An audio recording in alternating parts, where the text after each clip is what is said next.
All right, week three. As you can see, no Christian this week, but we do have our annual our fill in, our relief pitcher. We got Kyle Rademacher back. What's up, buddy?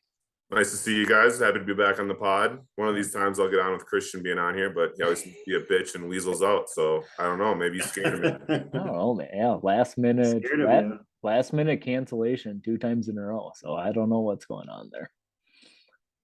Um, yeah, week three is coming up here. We got Cleveland Steelers tonight. Got some big matchups that we'll kind of talk about. Got a couple of trades that we'll talk about. So early morning trades on a Wednesday morning. I think it was Wednesday, maybe.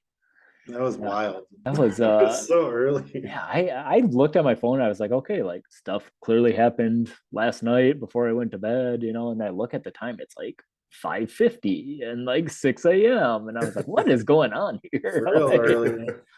couple wild trades, but we'll get into it. Like always, we're gonna look back at last week, kind of talk about some studs of the week, duds of the week. I'll start us off and stud of the week, and I just was not a believer, but stud of the week, Amon-Ra St. Brown, 34.9 points. I think he only had one touchdown today. It might have been two. I could be wrong. Like a 50-yard rush. Just I don't know. Yeah, I don't know, man. He's wild. Not a guy I have any shares of or really believed in coming into, but he just kind of keeps defining odds. Yeah, it's wild, man. Christian had a nice little seventh, eighth round pick there. And Mm-hmm. then 2 touchdowns he had 2 touchdowns. All right. last week. Yeah. Yeah. Yeah. That makes sense. 34 points is a lot. Dud of the week, Elijah Moore, man. Five points. I don't know, Better little days are coming. Okay. I Listen, agree. I agree with better days are coming. I fucking don't know. Joe. I don't know, Joe man. Flacco. Garrett Wilson just looks bigger and faster though as well. So it's Yeah. I don't know. I think that takeover's coming, but yes, obviously Elijah Moore is pretty good at He football. still So has a really high snap percentage for the team. So the usage or the opportunity is still there. He just has to perform. for sure, for sure. Yep, he's still good. That's like my whole team. Um, Debbie, let's jump to you. Who's your stud of the week? Dud of the week. I figured it would be only appropriate to stick with Tanner's team and get my ass whooped last week. So Aaron Jones is my stud of the week, 30.5 points. Just Mhm. crushed it. I actually kind of wanted to put Lamar up there because the Lamar Bateman combo was pretty nasty too, but I think Yeah, we got to go with the Aaron Jones. So well done, Taryn. Dud of the week, Travis Kelsey, only 7.6 points. Brutal. yeah, man. I was I don't know what's excited going on when there. CEH outscored Kelsey. I was like, oh, maybe I got a little chance against Marcus, and then Not something that happens. That happens a lot. yeah, then then Tyreek Hill happened, so no Yeah. chance there. All Kyle, right. who do you got? Start of the week, dud of the week. All right. Well, the start of the week is going to go out to Eric. I was up 50 going into Monday night, and I had no idea. I had to stay up and watch both games. Stephon Diggs, absolutely insane Monday night. I could not believe he got 38.6, I think it was. Just coming back, and Josh Allen to him, that connection, that's might be wide receiver one and QB1 this year. Just unreal Mm-hmm. connection so far this year. Mm-hmm. And then for the dud of the week, it's going to come back to the trade that I made before the draft, but Derrick Henry is my dud of the week. I chose to make that trade to number one because I didn't want to have to deal with the decision of Cook or Henry. Not granted, last week JT wasn't the greatest either, but that Titans offense is scaring me. I think he's Yeah, going to get game scripted out a lot, and I don't know how many winnable matchups they have on their schedule. So to yeah. not have him on my team, I'm very relieved for this year. Plus, I think he scored 8.5 points. Correct. I think Correct. he Yep. got in the end zone Oh and my. That scored was 8.5 points. Yeah, it Yep. was. I didn't watch much of that game. I really only watched the Vikes game, but yeah, I just caught a little bit of it. interesting. Yeah, it makes your hair stand up a little bit. That's for sure. Mm-hmm. Like we kind of teased at the top of the show, we got a couple trades that we get to review, both involving Old Krog. Oh, Craig, he got Michael Pittman and Rashad Penny from Tyler, and he had to give up Mike Williams and David Montgomery. Maybe let's stick there before we get into the next trade. Not a fan of that one. Mike Williams, with Keenan Allen being out, or he's got a history too of being out. Mike Williams now could have more weeks like he did last week. And for as bad as the Bears are, Montgomery still is kind of the leader in that backfield, and he's going to get opportunities. So doing away two pretty good ones for the Seattle backfield, and Michael Pittman should be good, but Matt Ryan, who knows with that one? Yeah, give it a grade for Craig. Give it a grade for Tyler. What are you thinking? Craig, I think it was kind of like a lateral move, so maybe like a C-. And then Okay. Tyler, I'd say he upgraded, so maybe like a B+. Sure. Got anything to say there, Dev? Yeah, no, I agree. I like Pittman, but I'm not a big Penny guy, so Roddy nailed it. I like Mike Williams and Montgomery. I think Tyler got the better end of the deal here. So Yeah, I grades think. Yeah. Oh, sorry, buddy. Give me the grades. No, I pretty much what Kyle said. C minus and B plus. Yeah. Yeah, I think it's a tough one where it's like Pittman's probably the best player in that trade, but like Mike Williams and Montgomery are pretty close. And yeah, I mean, I don't think anyone's a Rashad Penny fan, so I'm with you. What's up? Minus Krog. Except for Craig, yes. No. Next trade, speaking of Seattle Seahawk backfield, Craig gets more Seahawk backfield. He gets Ken Walker and AJ Brown from Marcus. Oh, yep, from Marcus for Leonard Fournette and then Devonta Smith. Maybe I'll start off and give grades here. I don't know. I see it as kind of even, maybe with a slight win for Marcus, just because running backs are a little harder to get than wide receivers, I guess. So even let's give Craig a B, let's give Marcus a B plus, just because he needed that RB1, and I think Lenny kind of gives that for him. What are you guys thinking there? Differing opinions? No, I hear you. I love AJ Brown. Yeah. So, but Devonta Smith, he showed a little bit more last week, and Lenny's a great buy right now. I think that Tom's receivers can't stay healthy, and they gotta rely on someone, and he's kind of going to be that guy. I think so. He hasn't really done much yet. So, but I think the touchdowns will be coming and the points will be there. So I think that was a good get for him. Mm-hmm. Yeah. Any thoughts, Kyle?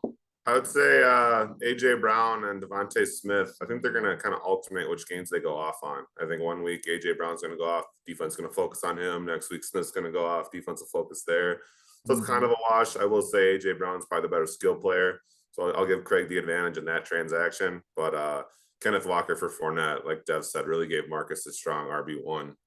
Tommy's always had good running backs as far as fantasy is concerned. He gives them the ball, the opportunity, stuff like that. So I think that really helped Marcus, and it kind of wasn't too big of a downgrade to get rid of AJ Brown in that sense, but a big upgrade in the running back. So B for Craig, and yeah, probably B plus for Marcus, just a little bit better. Yeah, I agree. Yep. Last kind of thing to really talk about around trades is Craig's throwing out Zeke as well. Likely to trade for Zeke. Anyone on this panel have any interest? It was a very shocking pick in the first round, but he really defended it hard. And to see him already jumping ship this early in the season is just kind of disappointing. He had Barkley and Chubb go right after him. Like, man, I'm sure he could use those points last week. Yeah. All first round picks are available. Yeah, I mean, without Dak, it's just kind of tough to buy in on Zeke. I'm with you, man. jumping into waivers. I got 3 different waivers, and Dev can kind of give out his rates and farts here. All the farts. The barometer again is kind of, Marvin Jones got about 7.5 farts to kind of start things off with. So we got Devin Duvernay. Craig's really involved on this show here today. Devin Duvernay. Devin Duvernay. He was 0-2. You'd think he was 0-2. Yeah, Devin Duvernay for $15. What do you take it over, Dev? What do you got? Yeah, he must have been watching some of my waiver moves too much, and he's just dropping too much money on these people. 8 farts, 9 farts, 9 farts. 9 farts. I don't think anything comes from him, and he'll be back on the wire very soon. Yeah, I'm with you, man. Can't argue that one. Can't argue that one. There's anything there with that. I don't think anyone else threw down $1 on him either, if I remember right. But next one, Tua. He's been kind of tossed around here a little bit. Drafted early, tossed back. Oh my god. Dev gets him for 12. What do you? I think there was a couple of bids on Tua though, so that was definitely, you needed the 12. What are you giving yourself for farts here? Well, I don't know. I mean, he had a really good week last week, and if he can, support Hill and Waddle, then could be like maybe a 1. A 1. I like it, man.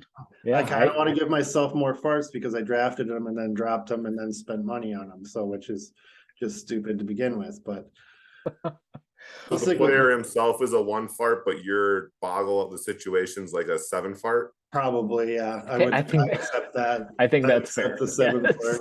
I think that's fair. The entire situation is probably a 7, but yes, the pickup itself was a 1. I think that's all very fair. Losing Lance was that was tough. That sucked.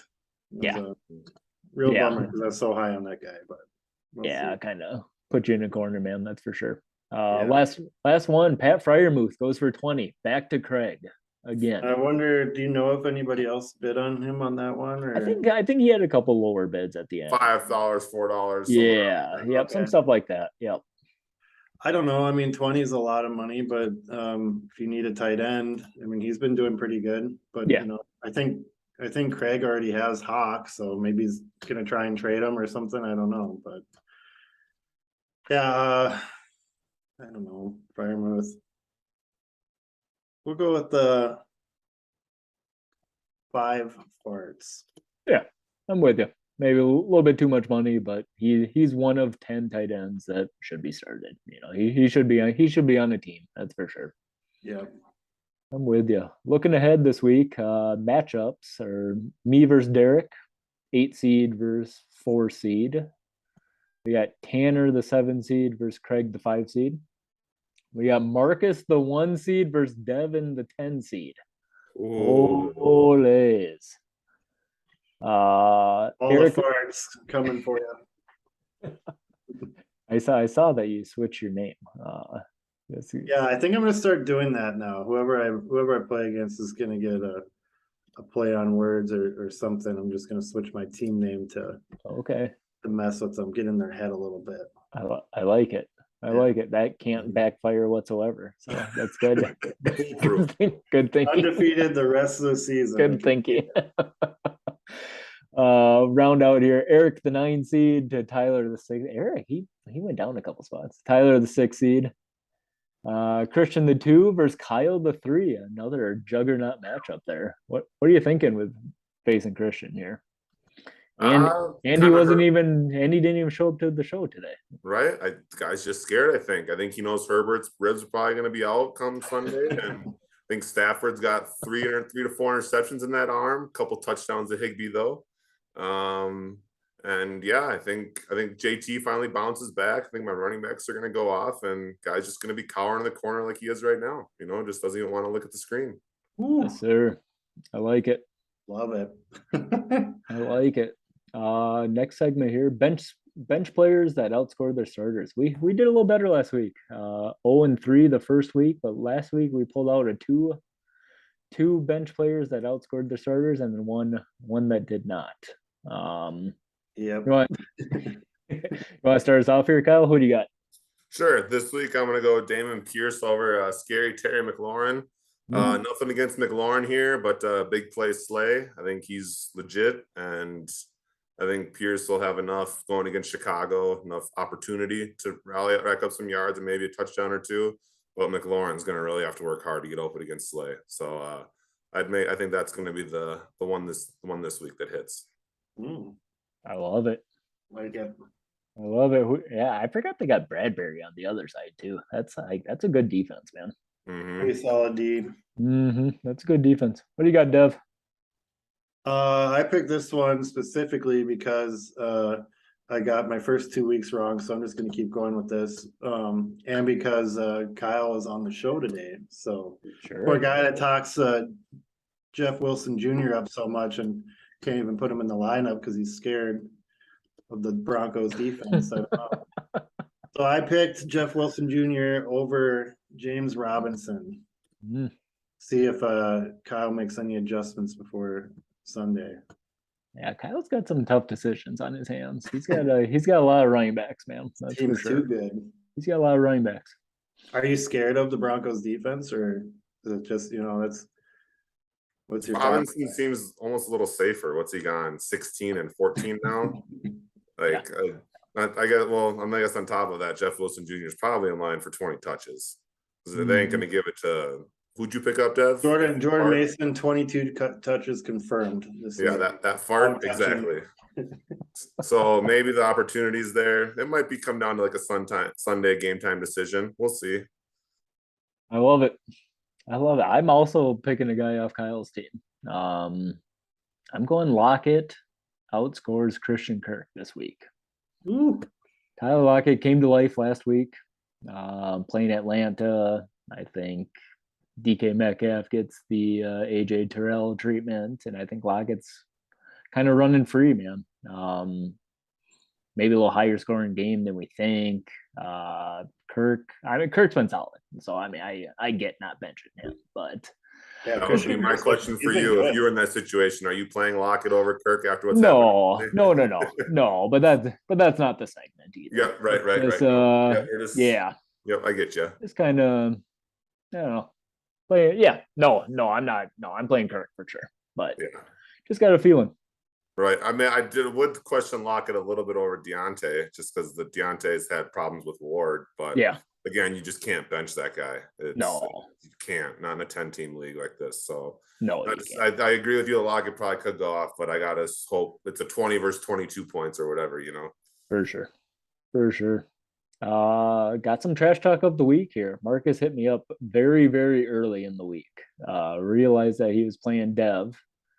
And he said, the three hosts of the show are basically Team Richter's personal hit list. And he has beaten Christian to start off the year. He then beat me last week, and he's planning to beat Dev this week, it sounds like. I'm going to have to defend the Dirty 30 pods. I'm going to have to defend the honor. Yeah, we need you, buddy. Correct me if I'm wrong, but I'm pretty sure all three of you play him twice this year. I only have him once. Oh, I'm sure we do. Yeah, I'm sure it comes back around. Yep. Next trash talk. This one's from Dev, and it says, "I hope Marcus is prepared to lose a whole bunch of farts this week." Yep. All right. Team fart. All right. I got you now. I like it, buddy. Then we got one that came in anonymously. It said, Krog, I've never seen someone so excited to be a part of the Seattle backfield. Craig, just a highlight of the show this week, apparently. Thanks, Craig, for the content. I love it. Christian isn't here, but he has a betting lock of the week. He also wanted to say, hey, he went 2-0 last week, 3-0 if he took the Cardinals money line. So his lock of the week is Ravens -3 at New England. He pretty much followed up saying New England is trash, which I can't blame him. Yeah, -3 seems right. I mean, I don't know. I'd maybe even put it at 4.5. So yeah, that seems like a good lock of the week. I like it. Yep. I like it. No official head-to-head pizza bets, but I'm pretty convinced Tanner said something in the group chat challenging Craig to a pizza bet. Did you guys see that? Yeah, I remember see seeing that. Yep, Right? yep. And there was just no response from Craig, right? He was Just busy bunch of making terrible trades. waiver moves and He was terrible too trades. busy. He was too busy. So if Craig wants to, get a little glory back, get a little confidence back, I'd bet a pizza against Tanner. That's it's up to him, right? I mean, it's his $20, but I'd accept that bet. But When is the deadline for Craig to accept? Does he get I don't Sunday know, morning, or I'd what do you got here? yeah, I think Kickoff? he's got No, I Friday. suppose Thursday games. He's got Friar Muth going on tonight, but I mean, I'll throw it out in the little show notes here to nudge him, nudge him in the right direction. So Needs like to it. happen. sounds good. Any final thoughts, final words? Let's watch this terrible game tonight. Brissett versus Trubinsky. Let's go. I think Kenny Pickett's gonna. I think he's gonna get some go tonight. Oh, Olays. Bold statement. I like it. I don't know. It's Thursday. Weird shit happens on Thursdays. Trubisky looks like shit. Fuck Yeah. it. Just throw Pickett in there. See what happens. Yeah, they could use something, that's for sure. Yeah. Sounds good, boys. Rudolph against Garrett would be fun again too. Give him a little round 2 action. I actually saw Rudolph is inactive tonight. Healthy True. scratch, possibly. Oh, strategy. Mm-hmm. I was gonna pick him up instead of Tua, so I was doing my homework. Sounds good, Kyle. Thanks for filling in. Yeah, buddy. We'll see everyone next week. Good luck, boys. Suck it, Marcus.